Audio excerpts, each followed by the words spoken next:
Elle pensait qu'un divorce discret était la fin d'un mariage brisé par la trahison, mais l'épouse n'avait jamais imaginé que le véritable drame ne faisait que commencer.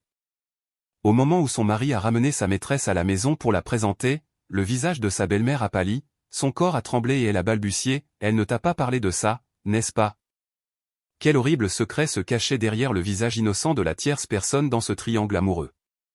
Pourquoi une belle-mère notoirement sévère serait-elle si terrifiée? Le tic-tac de l'horloge dans le silence de la nuit était comme un marteau frappant mes côtes.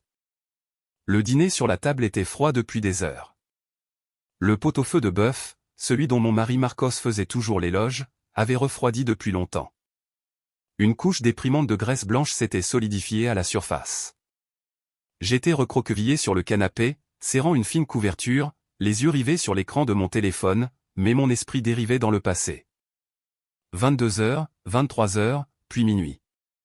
Le rugissement familier d'un moteur de voiture a rompu le silence oppressant de la grande maison. Je me suis levé rapidement, j'ai rangé mes cheveux et j'ai forcé un sourire fatigué pour accueillir mon mari. La porte s'est ouverte et Marcos est entré, apportant avec lui la fraîcheur de la nuit. Une odeur étrange et inconnue m'a frappé comme une vague. Ce n'était ni de la sueur ni la saleté de la ville, c'était un parfum d'une douceur écœurante et agressif, le genre de parfum privilégié par les jeunes femmes tape à accent grave l'œil, à 1000 lieues de la fragrance subtile que je portais toujours. Tu es rentré, n'est-ce pas? Es-tu fatigué? Puis-je réchauffer ton ragoût, ai-je dit doucement, en essayant de prendre la mallette de sa main. Mais Marcos a repoussé ma main avec des yeux aussi froids que ceux d'un étranger. Il a jeté sa cravate sur le canapé, sa voix lourde d'épuisement et d'irritation. Ne m'ennuie pas, j'ai déjà dîné. Tu passes toute la journée à sentir la cuisine. L'odeur de graisse me soulève le cœur. Va te coucher. Arrête de me harceler. Ces paroles ont été une véritable gifle. J'ai regardé le pyjama en soie coûteux que je venais d'acheter. Puis j'ai senti mes mains. J'avais pris une douche. J'avais mis de l'huile parfumée. Il n'y avait aucune odeur de graisse, mais je n'ai rien dit. La soumission était devenue une habitude dans cette maison au cours des 5 dernières années.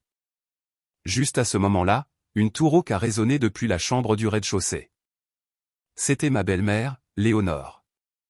Elle avait subi une légère attaque il y a 6 mois, ce qui rendait ses déplacements difficiles. J'étais sa seule aidante. En l'entendant, j'allais courir vers sa chambre quand j'ai vu Marcos allumer nonchalamment une cigarette, les yeux fixés sur son téléphone portable, les doigts glissant rapidement sur l'écran, avec un petit sourire suffisant apparaissant occasionnellement sur ses lèvres. Marcos, maman tousse. Je pense que son arthrite l'a fait souffrir avec ce temps. Tu devrais aller voir comment elle va, ai-je suggéré doucement. Marcos a froncé les sourcils sans lever les yeux. Vas-y toi, tu es la belle-fille, tu vis ici avec mon argent. S'occuper de ma mère est ton travail. Tu m'appelles pour n'importe quelle raison idiote. Ce n'est pas assez que je me tue au travail pour entretenir toute cette maison. Je me suis mordu la lèvre pour ne pas pleurer. Vivre de son argent? Pendant 5 ans, qui était resté tard à gérer la comptabilité de l'entreprise de logistique familiale? Qui avait négocié et ouvert la voie pour qu'il obtienne ses contrats lucratifs? Son nom était sur la porte en tant que directeur général, mais j'étais responsable de toute la logistique. Et maintenant, à ses yeux, j'étais juste un parasite inutile. Je suis entré discrètement dans la chambre de Léonore. Elle était allongée dans son lit, le visage crispé par la douleur. Quand elle m'a vu, elle a essayé de se lever, en me saisissant la main. C'est Marcos, a-t-elle grincé. Pourquoi parlait-il si fort? Il est à la maison, maman. Il est juste fatigué et un peu irritable. Prends un peu d'eau tiède. Je l'ai calmé, massant doucement ses jambes fragiles. Elle me regardait avec des yeux brillants d'un mélange de pitié et de culpabilité. Elle savait que son fils avait changé. Elle savait que je souffrais, mais elle était impuissante.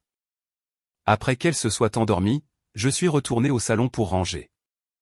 La veste de costume de Marcos était à moitié tombée de la chaise. Alors que je la ramassais pour la suspendre, un petit morceau de papier a glissé de la poche et est tombé au sol. Je me suis penché pour le ramasser. C'était un rapport d'échographie d'une clinique privée. Nom de la patiente, Carla Garcia.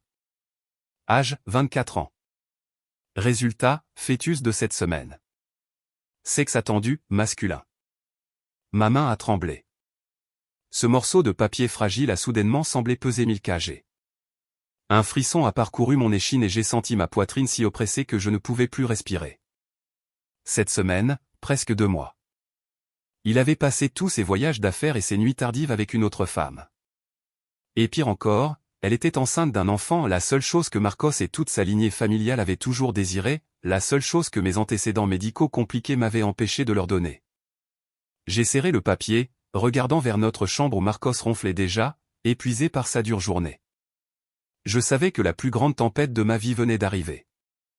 J'ai pris une profonde inspiration, essuyant une larme avant qu'elle ne tombe. Pleurer ne résoudrait rien. Je devais être intelligente.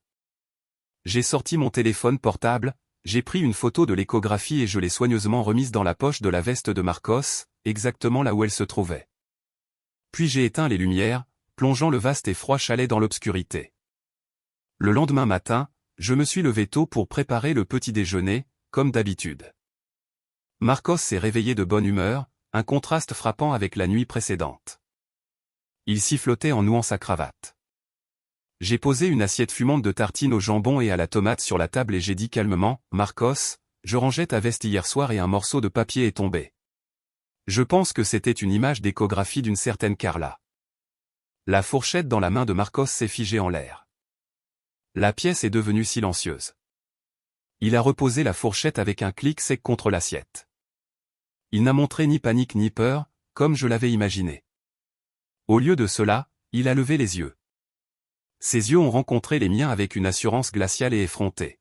« Alors tu as tout compris. Tu m'épargnes la peine de te le dire avec délicatesse. » Il s'est tamponné la bouche avec une serviette, aussi nonchalamment que si nous discutions de la pluie et du beau temps. « C'est Carla, ma petite amie. Elle est enceinte. C'est un garçon. » Il a insisté sur les mots « un garçon », comme un couteau aiguisé tournant dans ma blessure la plus profonde. J'ai agrippé l'ourlet de ma blouse, essayant de garder ma voix stable. « Qu'est-ce que tu essaies de dire ? Nous ne sommes pas divorcés. Tu as une liaison ouvertement, et maintenant. Tu prévois de la mener ici ? » Marcos a ricané, un regard de pur mépris sur le visage. « Un divorce. Ça va arriver tôt ou tard. Regarde-toi. Nous sommes mariés depuis 5 ans, et tu n'as pas donné un seul enfant à cette famille. Ma famille a eu un fils à chaque génération depuis 100 ans. Je ne laisserai pas la lignée s'éteindre avec moi. Carla est peut-être jeune, mais elle est fertile et connaît sa place. Elle porte mon sang, le premier petit-fils de ma mère. Je ne peux pas laisser mon fils grandir ailleurs. Toi. » J'étais sans voix. Un goût amer a envahi ma gorge. Pendant 5 ans, j'ai sacrifié ma jeunesse pour cette famille, bâtissant cette entreprise avec toi à partir de rien. Maintenant que tu as un peu d'argent, tu me jettes parce que je ne peux pas avoir d'enfant. Tu trompes ta femme fidèle pour une jeune fille. Il a frappé du poing sur la table et a bondi sur ses pieds. Ne t'avise pas de me faire la leçon. C'est mon entreprise. Mon nom est sur la porte. Tu n'as fait que de la paperasse mineure. Je pourrais embaucher quelqu'un qui ferait ton travail mieux que toi. Regarde-toi. Tu es aussi sèche qu'un bâton, aussi fade que de l'eau. Être avec toi est étouffant. Carla, elle est comme un grand vin douce et passionné. Avec elle, je me sens comme un vrai homme. J'ai regardé l'homme en face de moi, un parfait étranger. C'était la même personne qui avait juré un jour de m'aimer pour toujours. Son impudence dépassait l'entendement humain, mais étrangement, au lieu de hurler ou de l'attaquer, une vague de dédain froid et silencieux m'a envahi. « Très bien, » ai-je dit, ma voix claire et ferme. « Donc, tu veux le divorce ? » ?»« Oui, » a-t-il déclaré immédiatement, ses yeux se rétrécissant avec une lueur calculatrice. « Mais je te préviens, j'ai bâti cette fortune. La maison, les voitures, tout est à mon nom. Tu partiras d'ici avec rien d'autre que tes effets personnels. Ne pense même pas à demander un centime. Considère cela comme le paiement pour avoir vécu à mes crochets toutes ces années. » J'ai failli éclater de rire. Il pensait que j'étais une idiote qui ne connaissait rien aux biens matrimoniaux. Il pensait que j'étais encore cette épouse soumise et obéissante. « Tu veux que je parte avec rien pour que tu puisses installer ta maîtresse ?» ai-je demandé, le regard acéré. « Signe les papiers si tu sais ce qui est bon pour toi. Ne rends pas les choses difficiles. Tu finiras sans rien et nulle part où aller, a-t-il menacé. Juste à ce moment-là, Léonore est sortie de sa chambre, s'appuyant lourdement sur sa canne. Elle avait tout entendu. Des larmes coulaient sur son visage ridé. Elle a pointé Marcos d'un doigt tremblant. Enfant ingrat, comment oses-tu mettre Sofia dehors? C'est ta femme, ma belle-fille dévouée. Je n'accepterai pas cette femme dans ma maison. Marcos a écarté la main de sa mère. Maman, qu'est-ce que tu y connais? Tu es vieille. Reste dans ta chambre et profite de tes dernières années. À quoi sert une belle-fille si elle ne peut pas te donner un petit enfant à tenir? Carla porte ton petit-fils, un garçon. Maman, veux-tu que la lignée des Vargas s'éteigne? À la mention d'un petit enfant, Léonore a hésité. Son désir désespéré d'un héritier était sa faiblesse fatale. Elle m'a regardé, ses lèvres ont bougé, mais aucun mot n'est sorti. J'ai compris que dans cette bataille, j'avais déjà perdu face à un enfant à naître. J'ai aidé Léonore à s'asseoir sur une chaise et je me suis tourné vers Marcos avec un sourire faible et froid. Très bien, j'accepte le divorce et je partirai avec rien, comme tu le souhaites. Cette maison, ses possessions et je te laisse tout, à toi et à elle. Marcos était stupéfait. Il ne s'attendait manifestement pas à ce que j'accepte un tel accord si facilement. Il a plissé les yeux avec méfiance. Es-tu sérieuse? Tu ne prépares pas un coup monté, n'est-ce pas? J'ai dit, pesant chaque mot, qu'est-ce que je ferais d'un mari aussi pathétique que toi? Mais Marcos, es-tu absolument sûr que ce bébé est le tien? Ce serait une honte terrible d'élever l'enfant d'un autre homme. Son visage est devenu rouge vif. Il semblait vouloir me frapper, mais mon regard inébranlable l'a fait hésiter. Ferme ta bouche. Carla n'est pas comme ça. Elle m'aime vraiment. Que ce soit de l'amour ou une mine d'or, seul le temps le dira, ai-je dit, me dirigeant vers la chambre pour faire mes valises, laissant derrière moi un mari traître et une belle-mère en larmes. Une seule pensée résonnait dans mon esprit, tu veux que je parte pour pouvoir héberger le désastre dans ta maison. J'exauce ton vœu. J'ai juste peur qu'au moment où tu réaliseras la vérité, il soit trop tard pour te repentir. Faire les valises a été plus rapide que prévu. 5 ans de mariage tenaient parfaitement dans 2 grandes valises. Je n'ai pris que mes vêtements, mes livres et les souvenirs de mes propres parents. Les bijoux coûteux que Marcos m'avait offerts, les vêtements de marque qu'il m'avait achetés pour m'exhiber comme une femme trophée lors de dîners avec des clients et j'ai tout laissé derrière moi. Je voulais une rupture nette. La chambre, autrefois notre sanctuaire, semblait maintenant caverneuse et froide. J'ai regardé notre lit double, le théâtre de tant de promesses non tenues, et j'ai ressenti un pincement d'amertume, mais il a été rapidement remplacé par un sentiment de soulagement. Je m'échappais enfin de cette cage dorée. J'ai traîné mes valises dans le salon. Marcos était déjà parti au travail, courant probablement annoncer la bonne nouvelle à sa maîtresse. Seule Léonore restait, recroquevillée sur le canapé, les yeux gonflés d'avoir pleuré. En me voyant, elle a lutté pour se lever et m'a attrapé le bras. « Sofia, tu pars vraiment? Vas-tu me quitter ?» J'ai posé ma main sur la sienne, toute ridée. Bien que Marcos soit un monstre, Léonore n'avait jamais été cruelle envers moi. J'avais de la peine pour elle. J'ai dit, je ne pourrais pas rester une minute de plus. Je suis désolé, maman. C'est fini entre nous. Marcos a choisi quelqu'un d'autre. Si je reste, je ne serai qu'une épine dans son pied. Ma voix était ferme. S'il te plaît, prends soin de toi. J'ai mis tes médicaments en dose quotidienne dans le pilulier. N'oublie pas de les prendre à l'heure. Il commence à faire frais, alors mets une couche supplémentaire pour ton arthrite. Léonore a éclaté en sanglots comme un enfant. C'est ma faute. Je ne l'ai pas bien élevé. Qui va s'occuper de moi maintenant que tu es parti? Je lui ai donné un dernier câlin. Carla sera là pour s'occuper de toi. Elle est sur le point de te donner un petit enfant. Tu devrais être heureuse, ai-je dit.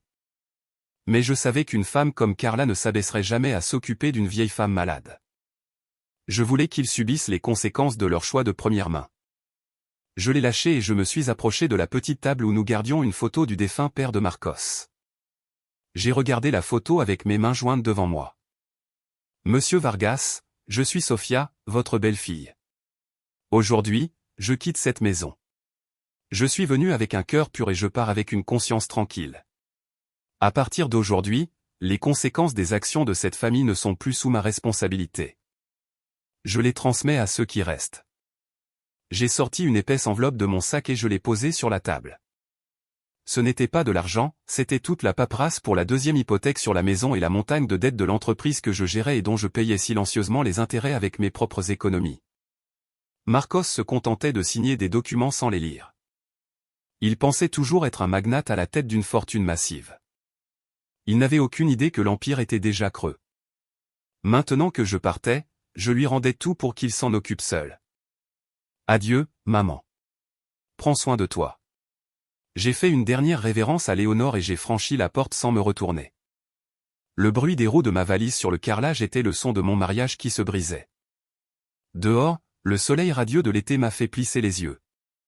J'ai hélé un taxi. Alors qu'il s'éloignait, j'ai vu le chalet de 3 étages rétrécir dans le rétroviseur. Je ne me suis pas retourné. Mon téléphone a vibré avec un message d'un numéro inconnu, mais je savais exactement de qui il s'agissait. Tu es parti maintenant. Merci d'avoir abandonné ton mari pour moi. Je promets que je prendrai bien soin de Marcos et de sa mère. Maintenant, tu peux aller vivre ta vie solitaire. Ah. J'ai souri avec mépris et j'ai bloqué le numéro. Seul? Ma vie libre et lumineuse ne faisait que commencer. L'enfer, en revanche, les attendait. Moins de 24 heures après mon départ, Marcos avait installé Carla dans la maison. Je l'ai appris par le barrage de photos qu'il a posté sur Facebook avec des légendes écœurantes comme « Le bonheur finit par arriver à ceux qui attendent ». Bienvenue à la maison, maman et bébé.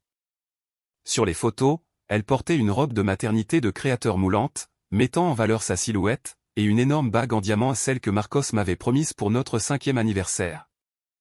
Avant de prétendre qu'il manquait de liquidité, posant radieusement au milieu de son salon entouré d'une montagne de valises Louis Vuitton et Chanel. Mais ce qui a attiré mon attention n'était pas l'opulence, c'était la silhouette à peine visible de Léonore dans le coin d'une photo. Elle était voûtée sur une chaise, l'air perdu, terrifiée et complètement déplacée au milieu de l'étalage ostentatoire de la nouvelle petite amie. J'ai vite appris par une voisine, à qui j'avais demandé de garder un œil sur Léonore, que la nouvelle reine de la maison avait commencé à affirmer sa domination dès son arrivée. « Sophia, cette fille est un démon », m'a dit ma voisine, Béatrice, par téléphone. Elle s'est plainte que la maison sentait le vieux et l'humide. Elle a obligé Marcos à jeter tous les pots de fleurs de Léonore du balcon pour faire de la place pour sa chaise longue. Quand Léonore l'a supplié de ne pas le faire, elle a prétendu que les plantes avaient des insectes qui étaient mauvais pour le bébé. Marcos les a tous jetés. Mon cœur me faisait mal. Ces plantes étaient la seule joie de Léonore. Elle s'en occupait comme si c'était ses amis. Ça ne s'est pas arrêté là. Carla a commencé à redécorer toute la maison avec son style tape à accent graveleuil et de mauvais goût. La vieille salle à manger en chêne a été remplacée par un canapé en velours rouge criard. Le paysage que j'avais offert à my beau-père a été décroché et remplacé par un portrait de studio géant, fait à la hâte, d'elle et de Marcos. La maison, autrefois élégante et chaleureuse, ressemblait maintenant à un chapiteau de cirque. Pendant ce temps, Marcos choyait Carla comme si elle était une reine. Si elle fronçait les sourcils, il ordonnait frénétiquement à sa propre mère malade de lui presser un jus d'orange frais ou d'éplucher des fruits. « Maman, dépêche-toi, ma femme a des envies.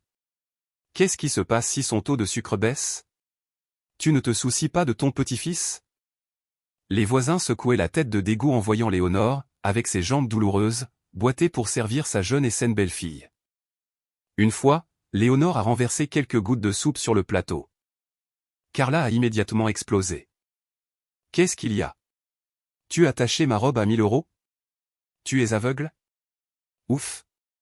Rien que de voir tes mains ridées me fait perdre l'appétit. » Au lieu de défendre sa mère, Marcos se contentait de bercer Carla. « D'accord, chérie, ne te fâche pas. Je lui dirai d'être plus prudente. Maman, laisse-la tranquille la prochaine fois. Tu touches à n'importe quoi et tu gâches tout. » Léonore s'est figée. Des larmes ont coulé sur ses joues creuses. Elle a regardé le fils qu'elle avait élevé, qui la traitait maintenant plus mal qu'une servante pour une étrangère. Une douleur vive lui a transpercé la poitrine, mais ni Marcos ni Carla n'ont remarqué. Ils étaient trop occupés à parcourir un catalogue de voitures de luxe. Le point de rupture est survenu un après-midi quand j'ai reçu un message frénétique de ma voisine, Sophia, c'est une urgence. Carla a jeté tous les médicaments de Léonore. Elle a dit que les produits chimiques étaient mauvais pour l'énergie du bébé. Léonore fait une crise et Marcos n'est pas à la maison. Cette fille s'est enfermée dans sa chambre avec la musique à fond. J'ai lâché mon téléphone. Mon sang n'a fait qu'un tour. La vie de ma belle-mère était en danger à cause de l'ignorance et de la cruauté de ce couple de monstres. Je ne pouvais pas rester les bras croisés. Bien que nous soyons divorcés, une vie humaine était en jeu. J'ai attrapé mon sac et je suis sorti de mon bureau, mais je n'ai pas été chez eux. Je savais que Carla m'accuserait d'être une ex-jalouse qui causait des problèmes. Au lieu de cela, j'ai appelé l'ancien médecin privé de la famille et je l'ai supplié de venir immédiatement. Au même moment, j'ai composé un autre numéro, celui de la seule personne que Marcos craignait le plus à ce moment-là, son usurier. Bonjour, Rico. J'ai entendu dire que vous cherchiez Marcos pour percevoir les intérêts de ce mois-ci. On dirait qu'il est sur le point d'acheter une nouvelle voiture, il doit donc nager dans l'argent.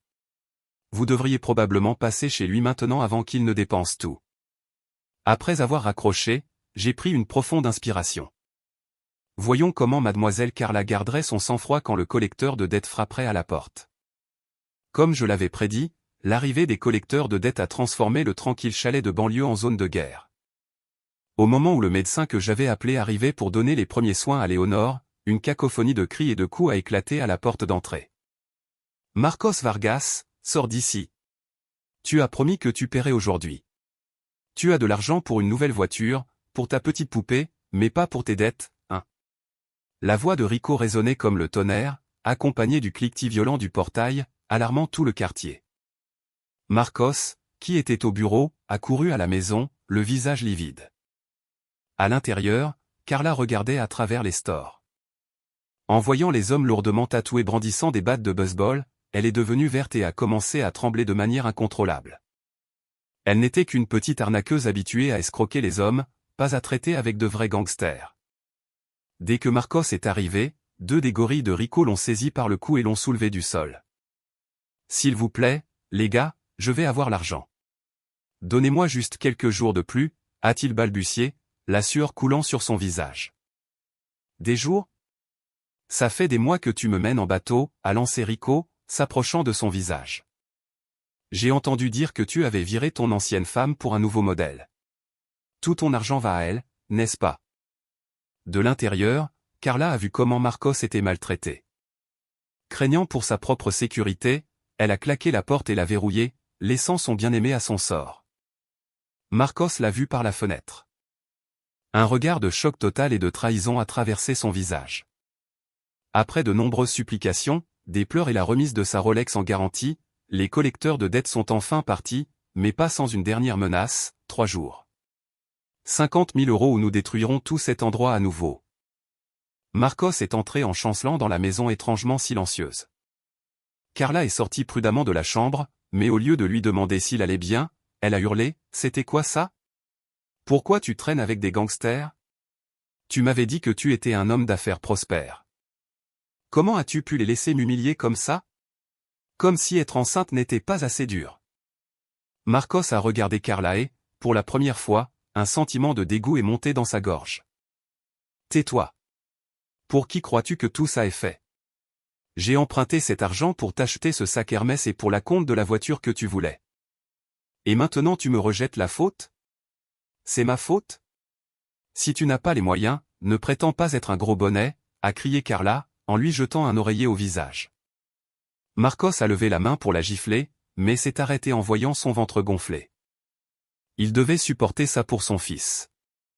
Furieux, il est allé chercher des papiers, espérant trouver quelque chose qu'il pourrait vendre. Il a fouillé dans le classeur, un endroit que j'avais toujours tenu méticuleusement organisé. C'était maintenant un désordre chaotique de factures de services publics impayées, d'avis de défauts bancaires et de contrats expirés. Il a réalisé que sans moi, il était un analphabète financier complet. Alors qu'il s'arrachait les cheveux, il a entendu Carla hurler depuis la chambre de Léonore. « Ah, maudite vieille, qu'est-ce que tu fais ?» Marcos a couru vers une scène choquante. Léonore était au sol, agrippée à une petite boîte en bois pendant que Carla essayait de la lui arracher des mains. « Lâche, donne-la-moi. »« Marcos, elle cache de l'or. » Je l'ai vue la regarder en secret. Nous nous noyons dans les dettes et elle thésaurise de l'or pour elle-même. Vieille égoïste, criait Carla, enfonçant ses ongles dans les bras de Léonore. Léonore, bien que souffrante, tenait bon de toutes ses forces. Non, ce n'est pas de l'or, c'est un souvenir de mon mari. S'il te plaît, ne le prends pas. Marcos restait là, regardant sa nouvelle femme agresser sa propre mère par cupidité. Mes paroles avant mon départ ont résonné dans son esprit, la vérité sera bientôt révélée. C'était vrai. La vérité était qu'il avait fait entrer un démon dans sa maison. Mais l'avidité et la pression de ses dettes ont obscurci son jugement. Au lieu d'aider sa mère, il s'est approché et a dit froidement, « Maman, donne-la-moi. Si c'est de l'or, je l'utiliserai pour payer la dette. Je te le rachèterai plus tard. » Léonore a regardé son fils avec des yeux aussi froids que de la cendre, son désespoir palpable. Elle a lâché la boîte. Elle est tombée au sol et s'est ouverte. À l'intérieur, il n'y avait ni or ni bijoux, seulement une vieille médaille militaire ternie et une photographie en noir et blanc du père de Marcos quand il était jeune. Au dos, une inscription disait « À mon fils bien-aimé, puisses-tu devenir un homme de bien ?» Carla a ricané et a écarté la boîte d'un coup de pied. Quel tas de camelotes. Quelle perte de temps. Elle est sortie en trombe, les laissant tous les deux dans la pièce en désordre. Marcos a ramassé la photographie. Sa main tremblait. Était-il toujours l'homme de bien que son père avait espéré qu'il soit, ou était-il devenu un monstre? Juste à ce moment-là, le téléphone portable de Carla, laissé sur la commode, s'est éclairé avec un nouveau message. Le texte était clairement visible sur l'écran de verrouillage. Expéditeur, Rick. Message, comment ça va, bébé? Cet imbécile était mort de peur. Fais-lui signer l'acte de la maison et je viendrai vous chercher, toi et le bébé. Tu me manques tellement. Rick. L'usurier qui était là tout à l'heure. Le bébé. Le plancher s'est dérobé sous les pieds de Marcos. Les pièces éparpillées du puzzle ont commencé à former une image terrifiante. Il a jeté un coup d'œil vers la chambre où Carla était allongée, puis vers la photo de son défunt père. Un effroi glacial lui a parcouru l'échine. L'enfant dans le ventre de Carla était-il vraiment un Vargas, ou élevait-il le fils de l'homme même qui le saignait à blanc? Les portes de l'enfer venaient de s'ouvrir en grand. Quitter cette maison était comme être un oiseau libéré de sa cage, mais mes ailes étaient encore marquées.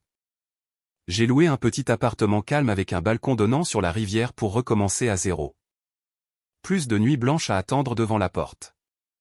Plus l'odeur rance de la fumée et j'ai arrêté de fumer et plus important encore, je ne voyais plus la trahison tapie dans chaque coin de ma vie. Je me suis jeté dans mon travail, tirant parti de mon expérience en gestion et de mes anciens contacts. J'ai rapidement reçu une offre de partenariat de la part d'un ancien associé de l'entreprise de Marcos, un homme qui reconnaissait depuis longtemps mes véritables capacités, et pas seulement mon titre de femme du patron.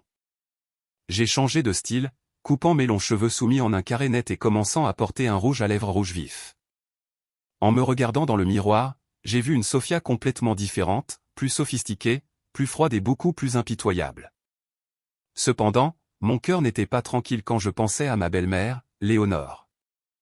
Je savais que Marcos était inconsidéré et que Carla était une chercheuse d'or manipulatrice, avec Léonore prise entre les deux, elle souffrirait sûrement. Chaque semaine, j'envoyais secrètement de l'argent et des provisions à mon ancienne voisine, Béatrice, lui demandant de garder un œil sur Léonore et de les lui donner quand elle le pouvait. Un après-midi de week-end, j'étais dans un centre commercial de luxe pour mener une étude de marché pour un nouveau projet. Alors que je regardais une vitrine, j'ai entendu le clic sec de talons hauts sur le sol en marbre, suivi d'une voix mielleuse et pleurnicharde. Mon dos s'est figé. Je me suis retourné lentement, me cachant derrière un mannequin. C'étaient eux, Marcos et Carla. Marcos paraissait avoir vieilli de plusieurs années. Cela ne faisait qu'un peu plus d'un mois, mais ses cheveux étaient déjà parsemés de gris, ses yeux sombres et cernés.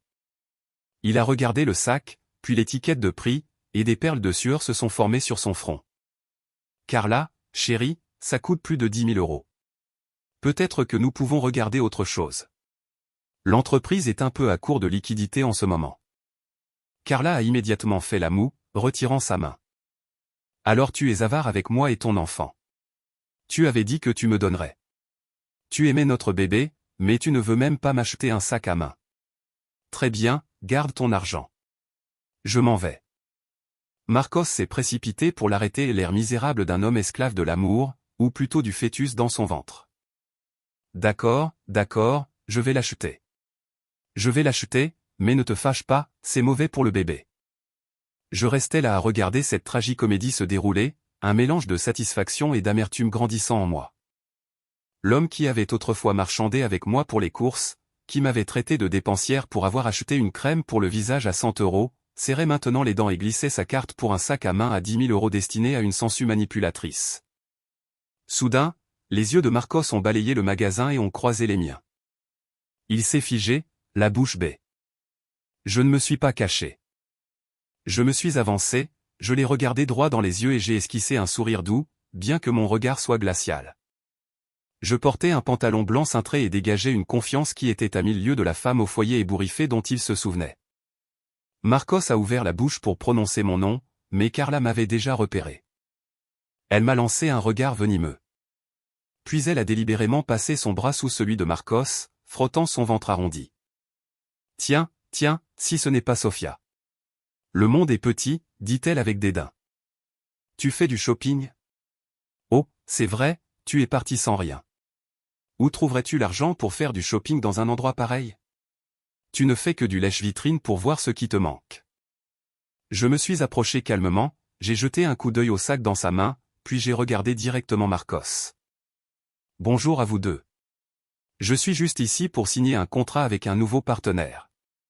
Quant à ce sac, dis-je en me tournant vers Carla, ce style est passé de mode la saison dernière. Ma chérie, tes goûts en matière de sac à main sont aussi uniques que tes goûts en matière d'homme. Sur ce, je me suis détourné et je suis parti, laissant derrière moi l'expression stupéfaite et le visage rouge de Carla. J'avais de la peine pour Marcos, mais je n'étais pas allé bien loin quand mon téléphone a vibré violemment. C'était Béatrice. Sofia, reviens vite ou appelle quelqu'un pour sauver ta belle-mère. Cette Carla a enfermé Léonore dans la maison, et elle hurle et pleure à l'intérieur. Je ne pouvais pas y retourner légalement, j'étais une étrangère. Si je forçais l'entrée, Carla aurait des motifs pour m'accuser de violation de domicile ou, pire, inventer une histoire selon laquelle j'aurais essayé de lui faire du mal, à elle et au bébé. J'ai serré le téléphone, mes ongles s'enfonçant dans ma paume, essayant d'empêcher ma voix de trembler. Béatrice, calme-toi et dis-moi exactement ce qui s'est passé. Je ne peux pas y aller. Ce serait tomber droit dans son piège. La voix de Béatrice était frénétique, mêlée aux aboiements des chiens et au chaos de la maison de Marcos. Ce démon torture Léonore. J'y suis allé ce matin pour lui donner ses médicaments et je l'ai trouvé dans le jardin, sous un soleil de plomb, en train de laver une immense bassine de linge. Toute la lingerie fine de Carla. La pauvre femme les lavait à la main parce que Carla a dit que la machine à laver abîmerait la forme. La rage bouillonnait en moi.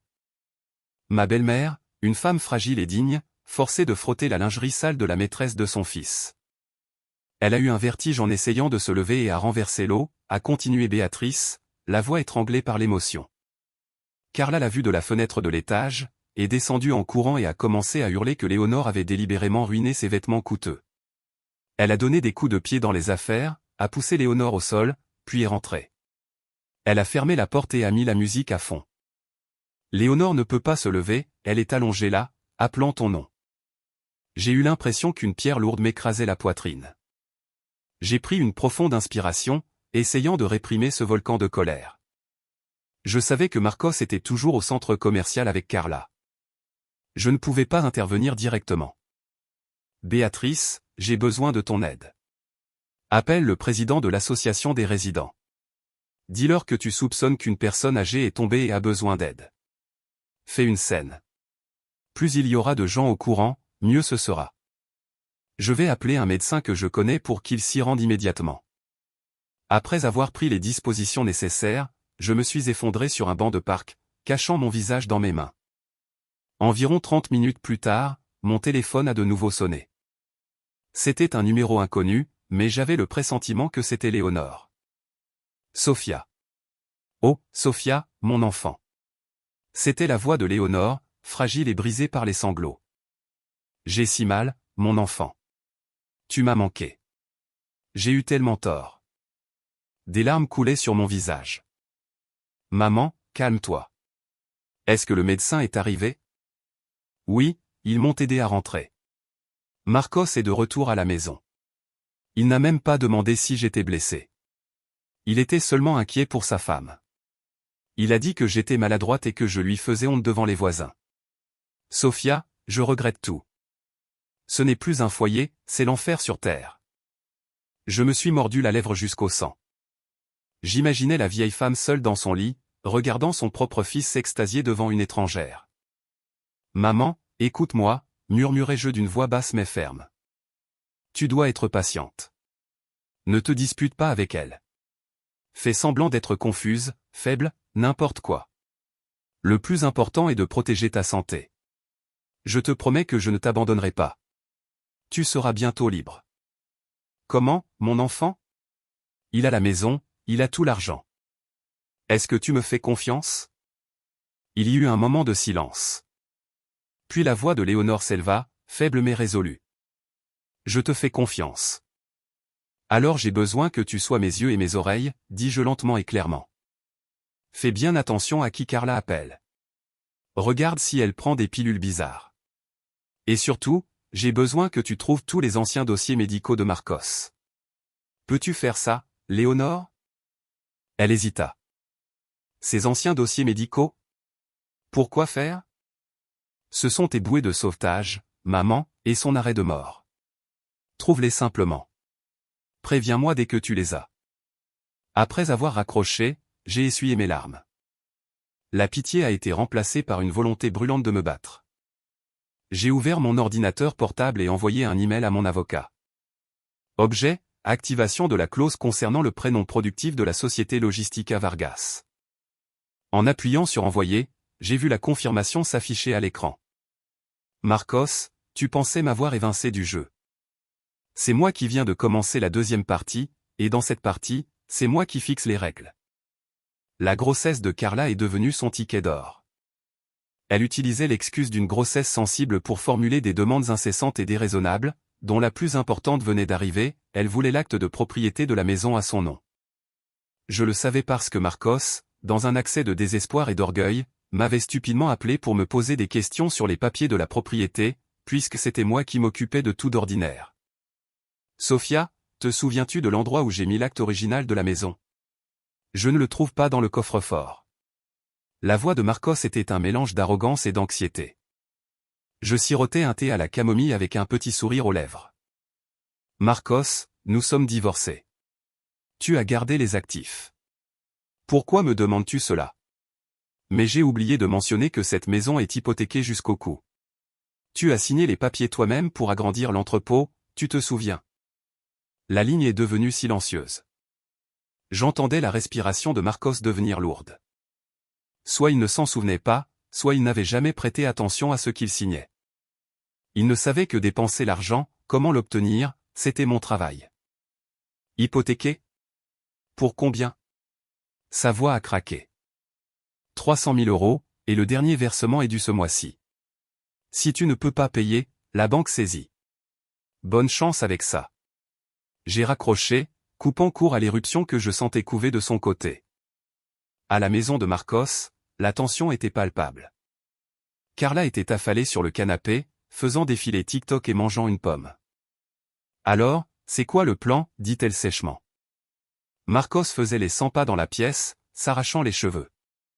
Il était pris entre le marteau et l'enclume, le paiement imminent de la banque et sa maîtresse, qui utilisait la grossesse pour le manipuler. Tiens bon, chérie. Je vais trouver l'argent. Il y a juste un peu de paperasse.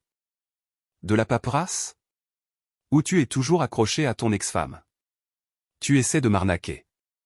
Carla a bondi, claquant son assiette de pommes sur la table. Laisse-moi te dire quelque chose. Mon cousin dit qu'un homme qui ne peut pas fournir un foyer à sa femme et à son enfant ne vaut rien. Si tu n'as pas de solution d'ici ce soir, je fais mes valises et je pars, et je me débarrasse de ce bébé. Tu ne verras jamais ton enfant. La menace de perdre le bébé a plongé Marcos dans la panique. Il est tombé à genoux, agrippant ses jambes et suppliant pathétiquement. Non, s'il te plaît, ne fais pas ça. D'accord, je te le promets. Je vais vendre des parts de l'entreprise. Je vais contracter un autre prêt, tout ce qu'il faudra pour obtenir l'acte et le mettre à ton nom. Donne-moi juste 3 jours. Non, 2. Carla a souri, un sourire calculateur et triomphant. Elle s'est penchée et lui a tapoté la joue comme s'il était un chien obéissant. C'est mon homme. Maintenant dépêche-toi, le bébé donne des coups. Cette nuit-là, alors que Marcos était assommé par l'alcool après une longue journée à essayer d'emprunter de l'argent, Carla s'est glissée sur le balcon pour passer un appel. Elle ne savait pas qu'en bas, dans l'ombre du couloir, une paire d'yeux vieux et fatigués surveillait chacun de ses mouvements. « Allô, mon amour » roucoula Carla d'une voix mielleuse. Le poisson a mordu à l'hameçon. Le vieux fou a accepté de récupérer l'acte et de le signer à mon nom. Prépare les papiers. Après ça, toi et moi on se tire d'ici. Le bébé? Oh, j'ai juste mis un petit oreiller. Quel bébé grandit aussi vite? Ah, Marcos est tellement stupide, il croit sentir le bébé bouger, mais c'est juste moi qui pousse avec ma main. Léonore se tenait derrière la porte, la main sur la bouche pour étouffer un cri. Ses jambes tremblaient et elle faillit s'effondrer. Elle avait entendu chaque mot. Un mensonge. Tout était un mensonge. La grossesse, l'amour, tout était faux. Les seules choses réelles étaient la stupidité de son fils et la ruine totale de sa famille. Elle voulait sortir et dénoncer Carla, mais son instinct lui disait de n'en rien faire. Marcos était sous le charme, il ne ferait que l'accuser d'être une vieille femme sénile qui inventait des histoires. Elle avait besoin de preuves. Quand Carla a terminé son appel et s'est retournée pour rentrer, elle a failli percuter Léonore, qui s'est rapidement repliée dans l'ombre, le cœur battant à tout rompre. Elle a attendu que la porte de Carla se referme, puis elle est retournée dans sa chambre. Elle a tiré une vieille malle en métal de dessous le lit, remplie de décennies de papier jauni. Elle se souvenait de ce que je lui avais dit, les anciens dossiers médicaux de Marcos. Cette nuit-là, le tonnerre grondait dans le ciel, annonçant une tempête majeure. Dans sa petite chambre qui sentait la cuisine familiale, Léonore était assise sous une lampe tamisée, passant les papiers au crible. Ses mains tremblaient en feuilletant de vieux bulletins scolaires, des photos de remise de diplômes et des lettres. Enfin, elle l'a trouvé, un dossier médical bleu et fin avec une couverture usée et élimée, glissé entre de vieilles factures d'électricité. Il datait de l'époque où Marcos avait 12 ans, l'année où il avait eu un cas grave d'oreillon avec des complications qui l'avaient laissé délirant de fièvre pendant une semaine. Les mains de Léonore tremblaient en l'ouvrant. L'écriture du médecin était désordonnée, mais le diagnostic final était clair, orchide comme complication des oreillons. Pronostic, risque élevé d'infertilité. À surveiller à l'âge adulte. Elle a serré le dossier contre sa poitrine. Des larmes coulaient sur son visage. Elle se souvenait de cette époque. Son mari venait de mourir et elle élevait Marcos seule. Quand le médecin lui avait annoncé la nouvelle, elle avait été dévastée. Mais par amour pour son fils et par peur qu'il ne se sente inadéquat, elle avait enterré le secret, se disant qu'un miracle pourrait se produire. Quand Marcos et moi n'arrivions pas à concevoir, elle s'en était doutée, mais elle avait choisi de s'accrocher à l'espoir, ou de blâmer le destin, ou même, dans ses moments les plus faibles, de s'en prendre à moi. Mais maintenant, cette affreuse vérité était sa seule bouée de sauvetage. Si Marcos était infertile, le bébé dans le ventre de Carla était soit faux, soit appartenait à quelqu'un d'autre. Léonore voulait m'appeler immédiatement, mais Carla lui avait confisqué son téléphone, prétendant que les radiations étaient mauvaises pour le bébé. Elle fixait la pluie torrentielle, le cœur brûlant. Elle devait me faire parvenir cela. Moi seul pouvais arranger les choses. Le lendemain matin, alors que Carla faisait la grasse matinée et que Marcos partait tôt, Léonore a caché le dossier dans son corsage, a mis un chapeau et a fait semblant d'aller au marché. Elle est sortie en boitant. Au bout de la rue, elle a vu ma voisine, Béatrice. Elle lui a rapidement remis le dossier, en chuchotant d'un ton pressant, « Béatrice, s'il te plaît, donne ça à Sofia.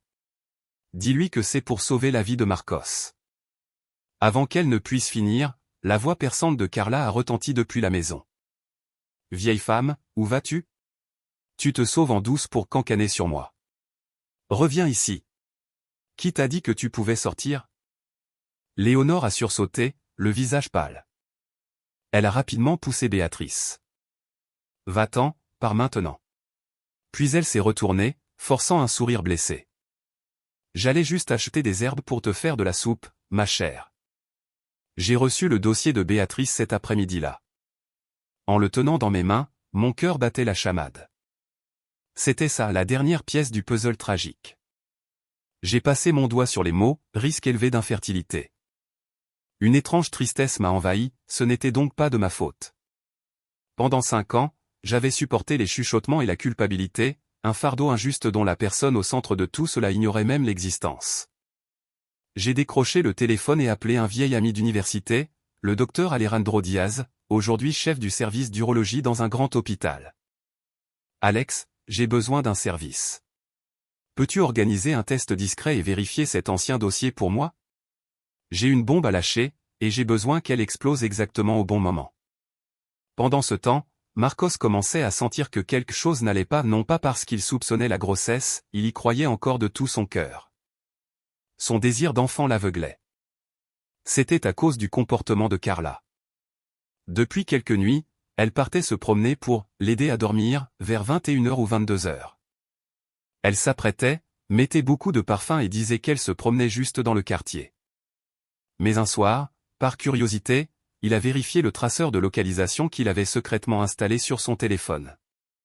Le signal se trouvait dans un bar à cocktail à 5 km de là. Quand il l'a confrontée, elle a explosé. Le GPS fonctionne mal. Tu ne me fais pas confiance? J'étais avec mon groupe de soutien à la grossesse. Ce soir-là, Marcos est arrivé tard à la maison, épuisé après une journée passée à mendier de l'argent pour récupérer l'acte de propriété. La cuisine était une zone de désastre, des boîtes de pizza vidées de la vaisselle sale s'empilaient dans l'évier. Carla était sur le canapé avec un masque sur le visage, riant aux éclats devant une émission de télé-réalité médiocre. Y a-t-il quelque chose à manger? Je meurs de faim, demanda-t-il faiblement. Burk. J'étais trop fatigué pour cuisiner. Fais-toi des nouilles instantanées ou commande un Uber, répondit-elle sans quitter l'écran des yeux. Marcos a regardé les paquets de nouilles instantanées sur l'étagère. Une profonde solitude l'a envahi. Il s'est souvenu des repas chauds que je lui préparais, quelle que soit l'heure à laquelle je rentrais, le ragoût, le chili. Il s'est assis à la table froide de la salle à manger, aspirant misérablement ses nouilles, les larmes aux yeux. Il a sorti son téléphone et a tapé impulsivement mon nom dans la barre de recherche Facebook, Sofia Romero. Ma nouvelle photo de profil l'a frappé comme un coup de poing à l'estomac. Je souriais, debout à côté d'un énorme bouquet de fleurs, célébrant l'ouverture de mon nouveau cabinet de conseil. J'avais l'air élégante, confiante et 1000 fois plus belle qu'il ne s'en souvenait. Il y avait des centaines de mentions j'aime et de commentaires de félicitations. Il a fait défiler vers le bas et a vu une publication que j'avais faite seulement 10 minutes plus tôt, on récolte ce que l'on sème. La vérité, comme le soleil, peut être cachée par les nuages, mais elle ne disparaîtra jamais. Attendez seulement. Le soleil se lèvera demain. Un coin d'un dossier médical bleu délavé était joint à la photo. Marcos a lâché ses baguettes. Ce dossier lui semblait si familier. Un vague souvenir d'enfance a refait surface, c'était le dossier que sa mère gardait toujours caché. Son cœur s'est mis à battre la chamade. Il avait le pressentiment qu'une terrible tempête se préparait et que ce dossier était l'œil de l'ouragan. Il a regardé Carla, qui riait toujours devant la télé, puis est revenu à ma photo. Des cornes. Il a serré son téléphone si fort que l'écran s'est fissuré. Qu'est-ce que cela signifiait? Il a bondi et a couru vers la chambre de Léonore, fouillant dans son placard et sous son lit. La vieille malle en métal a disparu. Il est revenu en courant vers Carla. Où est la malle en métal de maman? Tu l'as vue? Carla a bâillé. La vieille a sorti ce truc en douce ce matin. Elle l'a probablement vendu à la ferraille pour s'acheter des bonbons. Un frisson a parcouru l'échine de Marcos. Où l'avait-elle emporté? À qui? Juste à ce moment-là, son téléphone s'est éclairé avec un message d'un numéro anonyme. Un court clip audio était joint. Il a appuyé sur lecture d'une main tremblante. La voix de Carla, claire comme le jour, a rempli l'air. Marcos est tellement stupide. Il croit sentir le bébé bouger, mais c'est juste moi qui pousse avec ma main. Ah! Le téléphone a glissé de ses mains et s'est fracassé au sol. Son monde entier s'écroulait. La sonnerie du téléphone a interrompu mes pensées alors que j'examinais les états financiers dans mon bureau. C'était un numéro inconnu, mais mon instinct me disait que ce n'était pas un télévendeur. J'ai répondu. La voix mielleuse et criarde à l'autre bout du fil était une voix que je reconnaîtrais même après la mort. C'était Carla. Salut, Sophia, c'est Carla. J'espère que tu vas bien. Je t'appelle pour te donner une merveilleuse nouvelle. Ce week-end, mon mari et moi organisons une grande fête pour me présenter à la famille et célébrer notre petit bout de chou qui arrive. Marcos était gêné de t'inviter, mais j'ai pensé qu'en tant qu'ex, tu devrais venir et participer à la fête, tu sais, pour le bon vieux temps. J'ai serré le stylo dans ma main si fort qu'il s'est enfoncé dans mon doigt, mais ma voix est restée étrangement calme. Merci, Carla. Où cela se passe-t-il? J'aimerais savoir où envoyer un cadeau. Oh, à l'Hôtel Palace, dans la Galerie des Glaces. Ce qu'ils ont de mieux. Marcos a dit que nous devions mettre le paquet pour faire bonne impression sur la famille. Tu devrais venir. J'adorerais avoir des conseils sur la façon d'être une bonne épouse. Son rire moqueur a résonné avant qu'elle ne raccroche. J'ai posé le téléphone et j'ai regardé par la fenêtre l'horizon, baigné par un coucher de soleil rouge sang. Faire bonne impression? Marcos, tu es vraiment un imbécile aveuglé par l'orgueil. Selon mes sources, Béatrice et quelques contacts d'affaires, Marcos se noyait dans les dettes. Pour satisfaire la demande de sa maîtresse pour une fête somptueuse, il avait emprunté une autre grosse somme à Rico à un taux d'intérêt exorbitant. Rico, l'homme dont Marcos ignorait qu'il était l'ancien amant de Carla et le vrai père de son enfant. Une tromperie parfaitement exécutée et horrifiante. Carla voulait une grande fête pour consolider sa position, pour effacer l'étiquette de maîtresse et entrer officiellement dans la famille Vargas. Elle voulait que je sois témoin de son triomphe. Oh, douce et naïve fille, je serai là, et j'apporterai un cadeau que tu n'oublieras jamais, au grand jamais. L'invitation est arrivée le lendemain. Une carte de mauvais goût avec des dorures et une image ringarde de 2 colombes à l'intérieur, rédigée dans une calligraphie ornée, vous êtes cordialement invité à célébrer avec Marcos Vargas et Carla Garcia. J'ai passé mon ongle sur les mots, un sentiment de dégoût et de pitié grandissant en moi. Je suis allé à mon placard et j'ai choisi une robe fourreau ajustée en velours noir, élégante, mystérieuse. Je n'y allais pas pour me battre, j'allais enterrer mon ancien mariage et assister au dernier acte de sa tragédie. Pendant ce temps, de retour dans mon ancienne maison, la tension montait. Béatrice m'a dit que Carla exigeait que Marcos lui achète une parure de bijoux en vrai diamant pour la fête. Il avait atteint le plafond de ses cartes de crédit, mais poussé par son ego et son désespoir d'avoir ce fils, il continuait à creuser sa propre tombe, appelant tous ceux qu'il connaissait pour demander un prêt. Je pouvais l'imaginer dans son bureau en train de signer un autre contrat de prêt à taux élevés, marmonnant pour lui-même, une fois le bébé né, je récupérerai tout. Il n'avait aucune idée que tout ce qu'il allait recevoir était une humiliation publique dévastatrice. J'ai jeté un dernier coup d'œil à l'invitation, un petit sourire jouant sur mes lèvres. Marcos, Carla, profitez de vos dernières heures de gloire, car après-demain, la scène glamour que vous vous êtes construite s'effondrera. Une tempête se préparait. Le vent hurlait à travers les fentes de la fenêtre de mon appartement, faisant gonfler les rideaux comme des fantômes dansant. C'était la nuit précédant la fête, et je n'arrivais pas à dormir. Mon anxiété n'était pas pour moi-même, mais pour Léonore. Le dernier message que j'avais reçu de Béatrice était bref et inquiétant, Carla avait enfermé Léonore dans le débarras. Elle a dit qu'elle craignait que la vieille femme ne déambule et ne brise les décorations de la fête. J'ai serré mon téléphone. Mon visage s'est éclairé sous sa lumière crue. La haine bouillonnait dans mes tripes. Carla, tu n'as pas seulement volé mon mari et détruit ma famille, tu as piétiné la dignité d'une vieille femme sans défense. Tu vas payer pour ça. J'ai appelé le docteur Diaz, mon ami et témoin clé, pour demain. Alex, est-ce que tout est prêt? N'oublie pas d'apporter le dossier complet. Sa voix calme et ferme était rassurante. Ne t'inquiète pas, Sophia. J'ai récupéré tout l'historique médical des archives. Les faits médicaux sont indéniables. Mais es-tu sûr de vouloir faire ça? Ce sera douloureux. Un dernier fragment de douleur vaut mieux que de laisser sa mère vivre dans le mensonge et lui élever l'enfant d'un autre homme pendant que sa propre lignée s'éteint dans l'ignorance, ai-je dit froidement, bien qu'une larme ait tracé un chemin sur ma joue. Après avoir raccroché, j'ai visionné à nouveau la vidéo que Béatrice avait enregistrée secrètement. Dans la faible lumière filtrant par la porte du débarras, la silhouette frêle de Léonore s'étirait sur le sol de béton froid. Elle était recroquevillée sur un vieux lit de camp, serrant le dossier médical usé contre sa poitrine comme un trésor précieux, ses lèvres bougeant en silence. J'attendais. Je plaçais mon dernier lambeau d'espoir en ma belle-mère, que j'avais autrefois blessée involontairement.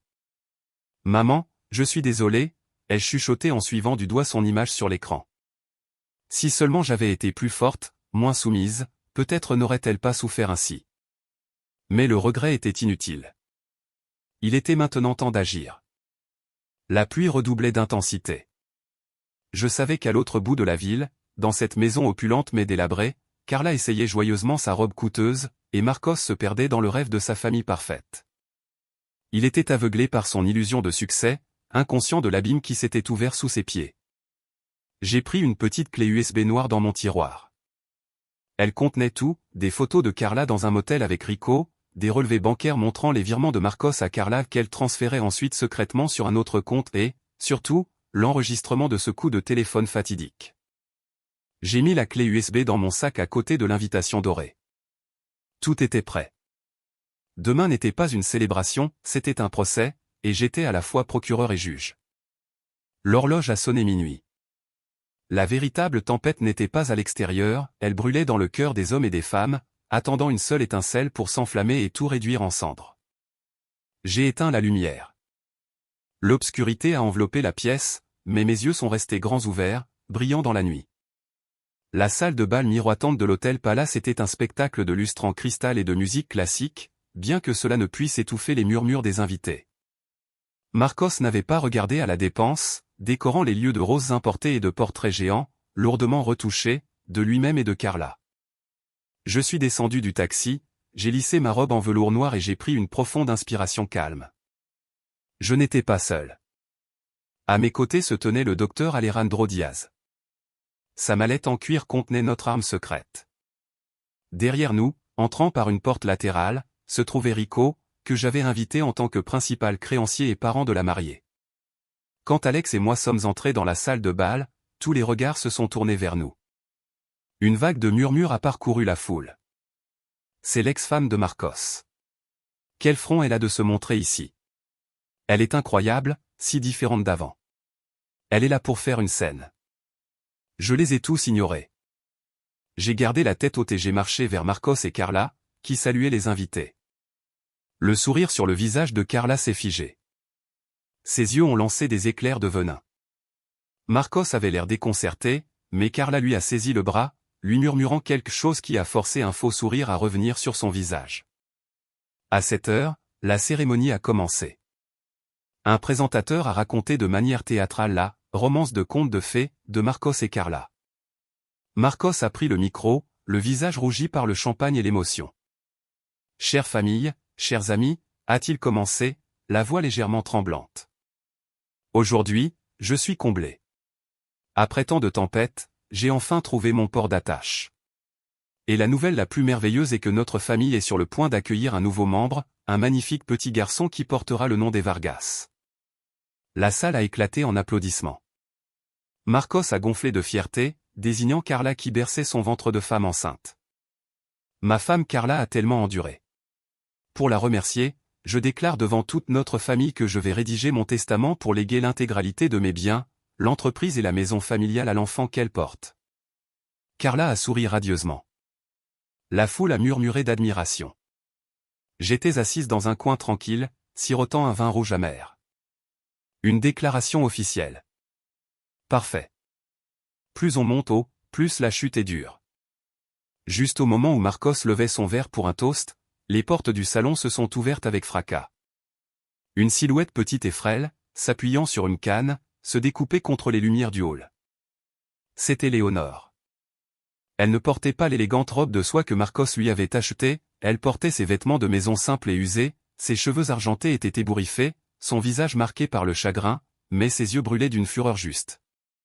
Le silence s'est fait dans la salle. Marcos s'est figé, renversant son champagne. Le visage de Carla est devenu livide. « Maman, qu'est-ce que tu fais là ?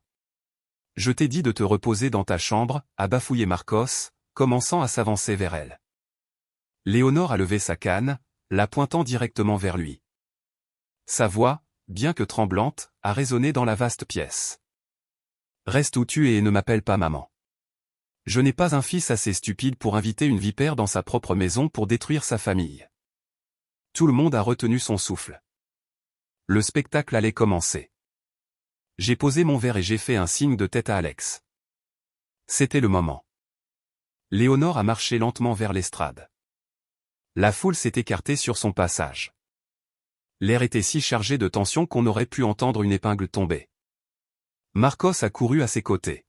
« Maman, tu es ivre ? Laisse-moi te ramener. C'est une occasion joyeuse. » « Ne fais pas de scène, » a-t-elle craché, repoussant sa main avec une force surprenante. « Tu appelles ça joyeux ? Tu es sur le point de remettre tout notre héritage familial à ce qui se trouve à l'intérieur de ce monstre. » Carla, voyant que les choses s'effondraient, est descendue de l'estrade en faisant semblant de pleurer. « Maman, si vous me haïssez, dites-le. Pourquoi maudissez-vous votre propre petit-fils ? Tout ce que j'ai jamais voulu, c'était donner un fils à Marcos. » Silence. Le rugissement de Léonore a fait tressaillir Carla qui s'est tue. Elle s'est tournée vers Marcos avec des yeux remplis de l'agonie d'une mère forcée de briser le cœur de son propre fils pour le sauver. « Marcos, regarde-moi. Te souviens-tu quand tu avais 12 ans ? Quand tu as eu ce terrible cas d'oreillon avec complications, quand tu as déliré de fièvre pendant une semaine ? » Marcos semblait perplexe. « Je m'en souviens vaguement. Quel rapport cela a-t-il avec quoi que ce soit ? » Léonore a fouillé dans sa poche et a sorti le vieux dossier médical en lambeaux qu'elle gardait depuis plus de 20 ans. Elle l'a soulevé, sa main tremblant violemment. « Elle ne t'en a pas parlé, n'est-ce pas ? Est-ce que Carla te l'a dit, ou est-ce que Sofia te l'a aussi caché pour ne pas blesser tes sentiments ? » Me dire quoi, maman ? Laisse tomber maintenant. Marcos perdait patience. Léonore a jeté le dossier contre sa poitrine, il est tombé au sol, éparpillant ses pages jaunies. Sa voix se brisait à chaque mot. « Tu es stérile, Marcos. Les complications des oreillons il y a tant d'années ont détruit ta capacité à avoir des enfants. Le médecin l'a confirmé à l'époque. Je te l'ai caché parce que je ne voulais pas que tu te sentes embarrassé. J'ai continué à attendre un miracle. Mais il n'y a pas de miracle, Marcos. » Ces paroles ont été comme l'explosion d'une bombe nucléaire au centre de la pièce. Tout le monde était stupéfait et silencieux. Marcos est resté figé sur place. Toute couleur a quitté son visage. Ses oreilles bourdonnaient. Stérile. Il était stérile. Impossible. Maman, tu es confuse. Ça n'a aucun sens, a-t-il dit avec un sourire de travers pathétique. Je suis en parfaite santé. Ma femme Carla est enceinte de mon enfant. Il s'est tourné vers Carla pour obtenir du soutien, mais n'a rencontré que son visage d'une blancheur spectrale et ses yeux écarquillés par la terreur. Elle a reculé, les mains sur son ventre, les jambes tremblantes. Elle ment, a hurlé Carla, la voix aiguë et perçante. Elle me déteste, alors elle invente tout ça pour nous séparer. Ne croyez pas cette vieille femme sénile. À ce moment-là, je me suis levé. Le bruit de ma chaise raclant le sol a été assourdissant. J'ai fait signe à Alex. Il s'est avancé, a ramassé le dossier et a brandi le rapport final du médecin. Puis il a sorti une nouvelle série de documents de sa mallette. « Bonsoir à tous », a annoncé Alex, sa voix emplissant la salle. « Je suis le docteur Alejandro Diaz, chef du service d'urologie à l'hôpital général de Madrid. À la demande de mademoiselle Sofia Romero et de madame Léonore Vargas, j'ai examiné cet historique médical et j'ai également effectué une nouvelle analyse confidentielle du sperme de M. Vargas, obtenu lors d'un récent bilan de santé d'entreprise. Les résultats sont concluants. Monsieur Vargas souffre d'infertilité secondaire. La probabilité qu'il conçoive un enfant naturellement est de 0%. Les paroles du médecin ont été le dernier clou dans le cercueil de Marcos. Son regard est passé d'Alex à sa mère, puis il a lentement tourné la tête, le regard vide, et a fixé le ventre rebondi de Carla. Une seule question rongeante brûlait dans son esprit, alors, de qui est l'enfant qu'elle porte ? Le barrage a cédé. Marcos s'est jeté sur Carla, les yeux injectés de sang et fou. Il lui a saisi les épaules, la secouant violemment. « Dis-le-moi », a-t-il rugi. « De qui est ce bébé ? Tu m'as dit qu'il était de moi. Tu m'as dit que j'étais le père. » Carla a paniqué, luttant contre son emprise, les larmes et la morve étalant son maquillage lourd. « Marcos, calme-toi. Tu me fais mal. Tu fais mal au bébé. » « Quel bébé ? De qui est ce bébé? A-t-il hurlé comme un animal blessé. Tu m'as menti. Toute ma famille m'a menti. Je t'ai traité comme une reine. J'ai plaqué ma femme et ma mère pour toi. Et tu me trompes avec ces cornes géantes. La foule a éclaté dans le chaos. Les gens enregistraient avec leur téléphone, chuchotaient et riaient. Les parents de Marcos, qui l'applaudissaient quelques instants auparavant, baissaient maintenant la tête de honte. L'honneur précieux de leur famille avait été traîné dans la boue. Ce n'est pas un mensonge. L'hôpital a fait une erreur. Ce doit être une erreur. C'est ton bébé. Je le jure. Carla essayait encore de s'en sortir avec des mensonges. Une erreur? J'ai fait un pas en avant, la voix comme de la glace, et j'ai jeté la clé USB et une pile de photos sur une table voisine. Les photos de Carla et Rico s'embrassant et se serrant l'un contre l'autre se sont éparpillées sur le sol. Regarde bien. Est-ce une erreur, ou as-tu confondu le lit de Marcos avec celui de Rico? Marcos a regardé les photos, Carla et l'homme tatoué qui l'avait menacé dans sa propre maison. Rico, a chuchoté Marcos. Ses jambes ont lâché, et il s'est effondré au sol. Non seulement il élevait l'enfant d'un autre homme, mais il empruntait de l'argent à cet homme pour les faire vivre. C'était un cycle vicieux de tromperie, si cruel et parfait que c'en était inimaginable. Il était leur marionnette, leur vache à lait, et il l'avait trait à sec. En voyant les photos, Carla a su que la partie était finie. Son acte désespéré a disparu, remplacé par du venin pur. Elle a bousculé Marcos et a laissé échapper un rire sauvage. C'est vrai. Et qu'est-ce que ça peut te faire d'être aussi stupide? Un homme de 35 ans qui ne sait même pas qu'il est stérile, et qui agit pourtant comme si c'était un don de Dieu pour les femmes. Si je ne t'attrapais pas avec un bébé, comment étais-je censé vivre? Tu penses que tu es un grand prix? Tu es un perdant ruiné, peu sûr de lui et impuissant qui pense pouvoir obtenir une femme jeune et belle. Continue de rêver. Marcos a bondi pour la frapper. Ne la touche pas. Une voix profonde a tonné depuis l'entrée arrière. Rico est entré d'un pas assuré, flanqué de deux de ses hommes de main, applaudissant lentement. Quel spectacle! Mais frapper une femme, c'est un coup bas, Marquito. Il s'est approché de Carla et a passé un bras autour de sa taille, lui tapotant nonchalamment son faux ventre de femme enceinte devant tout le monde. Là, bébé. Papa est là pour te ramener à la maison avec notre petit. Marcos regardait la scène, la poitrine prête à éclater. Il voulait les tuer, mais un seul regard aux hommes de Rico et il a reculé. Paralysé par la lâcheté si profondément enracinée en lui, il a bafouillé, pointant Rico d'un doigt tremblant. Oh. Je ne suis ici que pour recouvrer une dette. Vous aviez promis de tout rembourser aujourd'hui. Où est l'acte? Où est l'argent? Rico s'est penché près de lui. Pas d'argent, pas de pitié. Je prends ta maison. Je prends ton entreprise. Tu peux vivre dans la rue. Marcos s'est complètement effondré. Il a rampé sur le sol vers Léonore, qui se tenait maintenant à mes côtés, et a sangloté. Léonore a regardé son fils unique, maintenant aussi pathétique qu'un ver écrasé. Son cœur lui faisait mal, mais elle a détourné le visage, ses larmes ayant fini par sécher. Je te l'ai dit, Marcos. Le karma n'épargne personne. Je ne peux pas te sauver de ta propre âme pourrie. J'ai regardé Marcos sans une once de pitié. J'ai regardé Carla se tapir derrière Rico.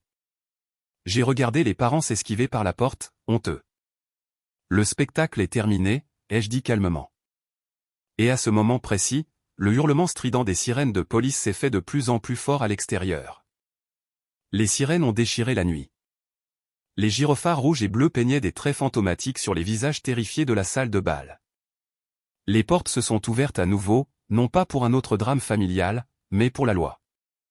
Des policiers en uniforme sont entrés, leurs bottes martelant le sol de marbre comme des marteaux scellant le destin de Rico et Carla. Que personne ne bouge. Nous avons un mandat pour fraude, détournement de fonds et exploitation d'un réseau de prêts usuraires illégal. Rico, si arrogant quelques instants plus tôt, ressemblait maintenant à un rat acculé. Il a tenté de filer par l'arrière mais a été rapidement appréhendé. L'acier froid des menottes s'est refermé sur ses poignets avec un clic final et décisif. Je me tenais dans un coin, observant tout à travers mon verre de vin. Carla a laissé échapper un cri théâtral, serrant son faux ventre dans une ultime tentative de susciter de la sympathie. « Messieurs les agents, s'il vous plaît, je suis enceinte. Faites attention. Je suis sur le point d'accoucher. » Un agent s'est approché d'elle avec une expression impassible. « Mademoiselle Garcia, vous venez avec nous. Nous avons des preuves suffisantes que vous avez conspiré avec Monsieur Moretti pour escroquer Monsieur Vargas. Quant à votre grossesse, notre médecin légiste en déterminera l'authenticité. Pouvez-vous arrêter la comédie ?» Carla s'est dégonflée.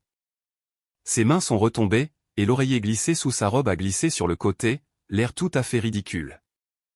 Son maquillage était un désastre de l'armée de mascara. Elle a cherché de l'aide auprès de Rico, mais il était trop occupé à maudire ses menottes pour s'en soucier.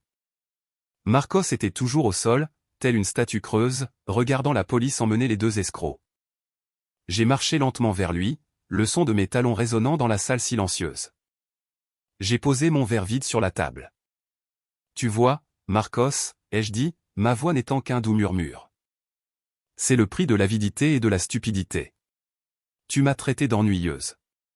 Tu m'as blâmé pour mon infertilité. Tu as couru après une illusion bon marché et tape à accent grave l'œil, et maintenant tu n'as plus rien. La belle épouse, l'enfant, le manoir, la voiture de sport, tout n'était qu'une bulle de savon. » Il m'a regardé, ses lèvres gercées tremblant, essayant de formuler des excuses, mais je lui avais déjà tourné le dos. Je me suis approché de Léonore et je l'ai guidée doucement hors de cet endroit toxique, laissant derrière moi les murmures de la foule et les sanglots désespérés de Carla alors qu'on la mettait dans une voiture de police. À l'extérieur, l'air frais de la nuit semblait pur. Alors que j'ouvrais la portière d'un taxi, une main moite a saisi mon poignet. C'était Marcos, il m'avait suivi. Son costume coûteux n'était plus qu'un amas froissé. Ses yeux étaient exorbités par le désespoir. « Sophia, s'il te plaît, ne pars pas. J'ai eu tort. J'ai été trompé. S'il te plaît, aide-moi. La maison. La banque va prendre la maison. Tu connais la loi. Tu t'y connais en finance. Aide-moi à sauver la maison pour maman. Elle ne peut pas vivre à la rue. » J'ai regardé sa main sur mon bras et je l'ai arrachée avec un dégoût total. Même maintenant, tout ce à quoi il pensait était la propriété, utilisant sa mère comme bouclier pour sa propre lâcheté. « Lâche-moi, » ai-je dit en dégageant mon bras d'un coup sec.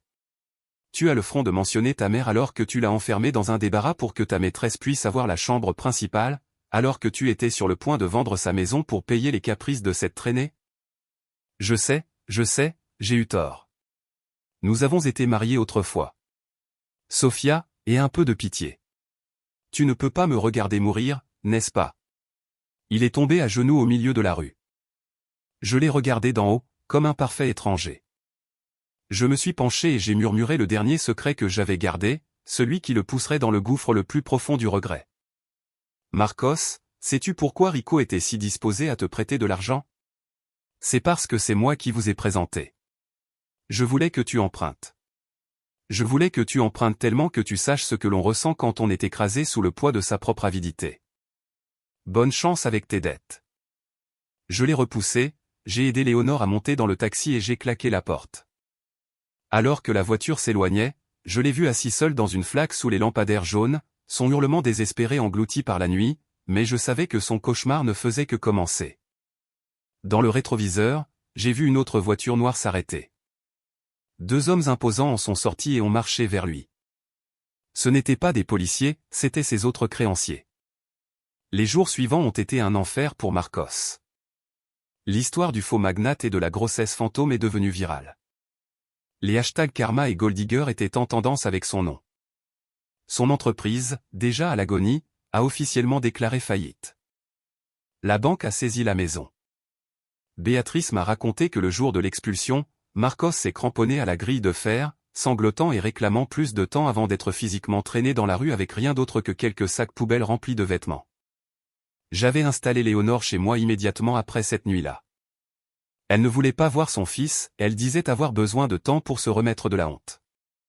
Marcos était maintenant sans abri, sans voiture et sans un sou, vivant dans un motel délabré à la périphérie de la ville pour rembourser les derniers usuriers que la police n'avait pas encore attrapés. Il travaillait comme déménageur la nuit et livreur de ballons le jour. Ses mains autrefois douces étaient maintenant calleuses et à vif.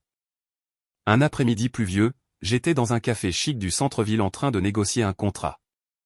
Par la fenêtre, j'ai vu un livreur recroquevillé sous un auvent de l'autre côté de la rue, frissonnant alors qu'il s'enfournait de la nourriture froide dans la bouche. Il a levé les yeux, et nos regards se sont croisés. La fourchette en plastique a glissé de sa main. C'était Marcos, même avec le casque et le masque. J'ai reconnu le regard tourmenté dans ses yeux. Il me voyait au chaud et au sec dans mon costume sur mesure. Puis il s'est regardé, trempé et pathétique. La distance entre nous n'était plus seulement une rue, mais l'univers entier. J'ai soutenu son regard, mon expression calme et neutre.